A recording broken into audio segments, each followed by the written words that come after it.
Hi friends, welcome to my second video. రీసెంట్గా పేకమేడ్లు అన్న cinema చూశానన్న. 19th July release అయింది థియేటర్స్లో. అది ఒక డీసెంట్ డ్రామా. అందులో లీడ్ యాక్టర్స్ చాలా బాగా పర్ఫామ్ చేశారన్న. ఒక స్టేజ్లో హీరోయిన్ క్యారెక్టర్ మీద జాలి అండ్ హీరో క్యారెక్టర్ మీద అసహ్యం వచ్చేస్తాయి ఆటోమేటిక్గా.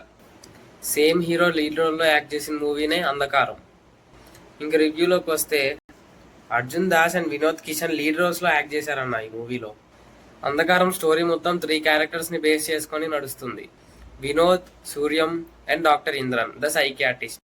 ఈ క్యారెక్టర్స్ని బైండ్ చేసే కామన్ పాయింట్ ఏంటి అన్నదే మూవీ అన్న. ఇంకా పాజిటివ్స్లోకి వస్తే డార్క్ అండ్ రస్టిక్ సెటప్ చాలా బాగా మెయింటైన్ చేశారు త్రూ అవుట్ ద మూవీ. అదే మెయిన్ ప్లస్ పాయింట్ అన్న మూవీకి.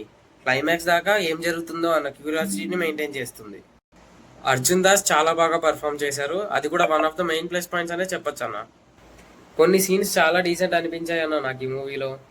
డాక్టర్ ఇంద్రన్ అండ్ సైకియాట్రిస్ట్ మధ్య వచ్చే జూ పార్క్ సీక్వెన్స్ చాలా బాగా రాశారన్న. ఇంకా టెక్నికల్ ఆస్పెక్ట్స్లోకి వస్తే సినిమాటోగ్రఫీ చాలా బాగుందన్న. కొన్ని షార్ట్స్ అండ్ పోస్టర్స్ కూడా చాలా బాగుంటాయి. బ్యాక్గ్రౌండ్ స్కోర్ అండ్ మ్యూజిక్ చాలా బాగుంది. కొన్ని సీన్స్ని చాలా బాగా ఎలివేట్ చేశారు.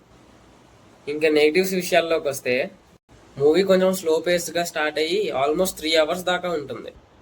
తమిళ్ మూవీస్ చూసే అలవాటు లేకపోతే చూడలేరు ఫుల్గా. సింపుల్గా చెప్పాలంటే అంధకారం ఒక డీసెంట్ హర్రర్ ఎంటర్టైనర్. ఇంకా బాగా తీసుండొచ్చు అనిపించింది అన్న. ఈ మూవీ నెట్ఫ్లిక్స్లో ఉంది. మీరు చూడకపోయి ఉంటే చూసి మీకేమనిపించిందో కమెంట్ చేసేయండి. ఫైనలీ ఈ మూవీకి నేను ఇచ్చే రేటింగ్ 3 onions అన్న, అవుట్ ఆఫ్ 5. సేమ్ ఇదే ప్యాటర్న్లో ఇంకొక ఫేమస్ తెలుగు యూట్యూబర్ కూడా రివ్యూస్ ఇస్తారన్న.